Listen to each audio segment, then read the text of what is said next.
கார்த்திகேயன் செய்த தவறுக்கான தண்டனையை தான் ஏத்துக்கிட்டு பார்வதி அங்கிருந்து கிளம்புறாங்க அப்படிங்கறத போன எபிசோட் முடிச்சிருந்தோம். அவங்க இன்னொரு பிறவி எடுக்கிறாங்க. அந்த காட்சிகளை காமிக்கிறாங்க. கைலாயத்துல இருந்து கிளம்புற பார்வதி ஒரு கூடையில ஒரு குழந்தையா உருமாறுறாங்க. கடல்ல ஒரு கூடையில அவங்க குழந்தையா மிதந்துட்டு இருக்காங்க. அந்த இடத்துக்கு வர ஒரு மீனவர் குழந்தை அழுகிற சத்தத்தை கேட்டுட்டு அங்க ஓடி வந்து பாக்குறாரு. அந்த கூடையில ஒரு குழந்தை இருக்கிறத பார்த்துட்டு பதறி கூடை எடுத்துக்கிட்டு வெளியே வர்றாரு. வெளியே வந்துட்டு யாராவது இருக்கீங்களா, அந்த குழந்தை யாரு விட்டது அப்படின்னு சத்தமா அவர் கூப்பிட்டுட்டே இருக்கிறாங்களா அப்படின்னு தேடி பார்த்துட்டு இருக்காரு. கைலாயத்துல தவத்துல இந்த சிவன் கண்களை திறந்து பாக்குறாரு. அங்க யாரும் வரல அப்படின்னதும் அந்த மீனவர் சொல்றாரு, ஒருவேளை இது குழந்தை இல்ல அப்படிங்கறதுக்காக எனக்கு நீங்க கொடுத்த பரிசா இறைவா அப்படின்னு கேட்டுட்டு இருக்காரு. அங்க யாரும் வரல அப்படின்னதும் இது குழந்தை தனக்கானதான் அப்படின்னு அவர் முடிவு பண்ணிடுறாரு. இந்த குழந்தைய கொடுத்ததுக்கு ரொம்ப ரொம்ப நன்றி, இந்த குழந்தை என் உயிரை விட மேலா நான் வந்து பாத்துக்குவேன் அப்படின்னு கண்கலங்கி சொல்லிட்டு இருக்காரு. இதை சிவனும் கவனிச்சிட்டு இருக்காரு. அடுத்த காட்சியில அசுர உலகத்தை காமிக்கிறாங்க. அங்க சும்பன் ஓம் நம சிவாய ஓம் நம சிவாயன்னு சொல்லிட்டு இருக்க. நிசுமன் சொல்ல, நீங்க மகாதேவர் நாமத்தை சொல்லிட்டு இருக்கீங்க, அவர் நமக்கு பெரிய எதிரியாச்சு அப்படின்னு கேட்க,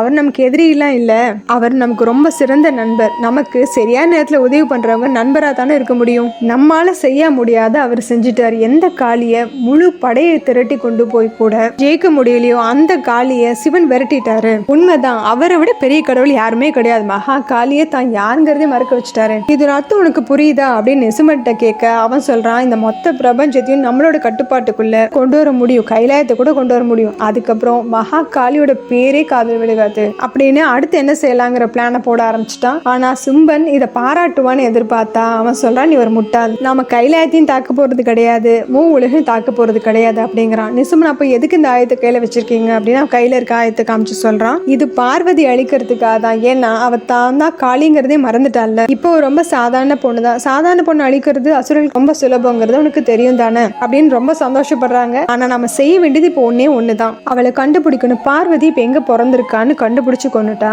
மகாகாளியோட கதையும் முடிஞ்சிரும்ல அப்படின்னு சொல்லி சிரிக்க, இதையும் சிவன் கவனிச்சுட்டு தான் இருக்காரு. ஆனா சிவன் என்ன யோசனையில இருக்காரு அப்படின்னா, பார்வதி சொல்லிட்டு போனாங்க இல்லையா, கார்த்திகேயனுக்கு பதிலா நான் அந்த நிலையை ஏத்துக்கிறேன், மகாதேவரோட மனைவியாகி நான் இதெல்லாம் ஏத்துக்கிறேன்னு சொன்னாங்க இல்லையா, அதெல்லாம் நினைச்சு பார்த்துட்டு இருக்காரு. வழக்கமா எந்த பிரச்சனைனாலும் இவரை தானே குறை சொல்லுவாங்க. கார்த்திகேயன் வந்து கேட்கிறாரு, நீங்க இந்த மாதிரி பண்ணீங்க, தண்டனை எனக்கானது, எங்க அம்மாவே வந்து ஏத்துக்கிறேன்னு சொன்னாலும் நீங்க எப்படி அதை கொடுக்கலாம், என்னால இதை ஏத்துக்க முடியல, இது வரைக்கும் நான் கேள்விப்பட்டிருக்கேன், ஆனா இப்ப நானே உணர்ந்துட்டேன், எல்லாரும் சொல்றது உண்மைதான், நீங்க பந்த பாசங்கள் எல்லாத்தையும் கடந்துட்டீங்க, உங்களுக்கு துன்பமோ வருத்தமோ எதுவும் கிடையாது அப்படின்னு அவர் மேலே குற்றம் சுமத்திட்டு, நீங்க என்னோட நிலைமையை கொஞ்சம் யோசிச்சு பாருங்க, என்னோட தாய் எனக்கு பதிலா தண்டனை ஏத்திட்டு இருக்காங்க, அவங்களே ஏத்துக்கிட்டாலும் நீங்க கண்டிப்பா அது கொடுத்துருக்கவே கூடாது, ஏன் இப்படி செஞ்சீங்க அப்படின்னு கேட்கிறாரு. அதுக்கும் சிவன் எந்த பதிலும் சொல்லாம அமைதியா நின்றுட்டு இருக்க, நீங்களே சொல்லிருக்கீங்க அவரவர் கர்மத்தை அவரவர் அனுபவிக்கணும் அப்படின்னு, ஆனா ஒருத்தரோட கர்மத்தையே இன்னொருத்தர் ஏத்துக்கணும், இது எப்படி நியாயமாகும், என் மேல தப்பு இருக்கும்போது எங்க அம்மாவுக்கு எப்படி தண்டனை கொடுத்தீங்கன்னு அவர் திரும்பவும் கேட்கவும் இப்பதான் பதில் சொல்றாரு. குரோதம் நிரம்பி இருக்கிறப்ப ஞானமும் உண்மை எப்படி வெளிப்படும், அமைதி நிலையில இருந்தாதான் எல்லாமே புரியும் அப்படிங்கிறாரு. இவர், நான் எதுவுமே புரிஞ்சுக்க விரும்பல, நீங்க இப்ப என்ன சொல்ல போறீங்க, நீங்க இப்ப என் அப்பாவா பேசல, நீங்க ஒரு நீதிமானா இருக்கீங்க, தாய் இழந்திருக்கிற ஒரு பிள்ளை கிட்ட பேசுறதுக்கு உங்களுக்கு எந்த வார்த்தையுமே இல்ல, நீங்க கொடுக்கறதெல்லாம் வெறும் கம்பீரமான தரிசனம்,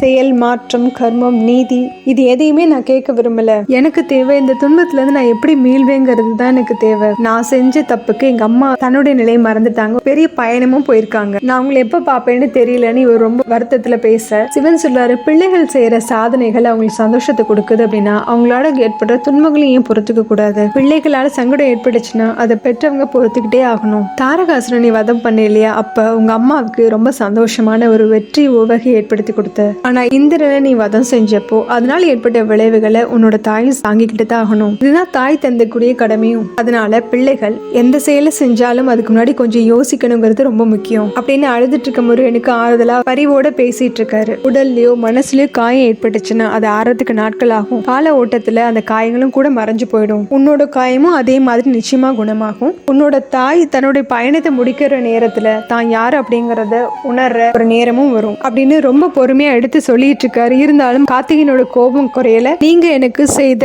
அநியாயத்துக்கும் துன்பத்துக்கும் இதுதான் வழியா, என்னோட காயங்கள் ஆறுற வரைக்கும் நான் காத்திருக்கணுமா, நான் அதை ஏத்துக்க முடியாது, சில காயங்கள் காலத்தால ஆறாது, இன்னும் அதிகமாயிட்டே தான் போகும், ஒவ்வொரு நிகழ்வும் என்னோட நினைவுக்கு வரும், என்னால என்னோட தாய் எவ்வளவு பெரிய துன்பத்தை தாங்கிட்டு இருக்காங்க, இது எல்லாமே முடிவுக்கு வரணும், எனக்கு தண்டனை வேணும், என்னோட குற்றம் மற்றும் உங்களோட குற்றத்துக்காகும் அப்படின்னு சொல்லி அவர் பக்கமே திரும்பவும் திருப்புறாங்க. இதெல்லாம் சொல்லிட்டு கார்த்திகேயன் அங்க இருந்து கிளம்பி போக இவர் சொல்றாரு, நீ புரிஞ்சுக்கூடிய காலம் ஒண்ணு வரும், நிகழ்வோட விளைவு காரணம் எல்லாத்தையும் புரிஞ்சுக்குவேன், இங்க நடந்த விஷயங்களால அதிகமா பாதிக்கப்பட்டிருக்கிறதும் வேதனையில இருக்கிறதும் நான் தான், ஏன்னா பார்வதியோட பாதை எவ்வளவு நீளமா இருக்கும், அதுக்கு சமமான சிரமங்களையும் நான் உணரணும் அப்படிங்கிறாரு. இதோட இந்த எபிசோட் முடியுது. அடுத்த எபிசோட்ல பார்க்கலாம். சேனல் லைக் பண்ணுங்க, ஷேர் பண்ணுங்க, சப்ஸ்கிரைப் பண்ணுங்க, பெல் பட்டனையும் பிரஸ் பண்ணுங்க. தேங்க்யூ.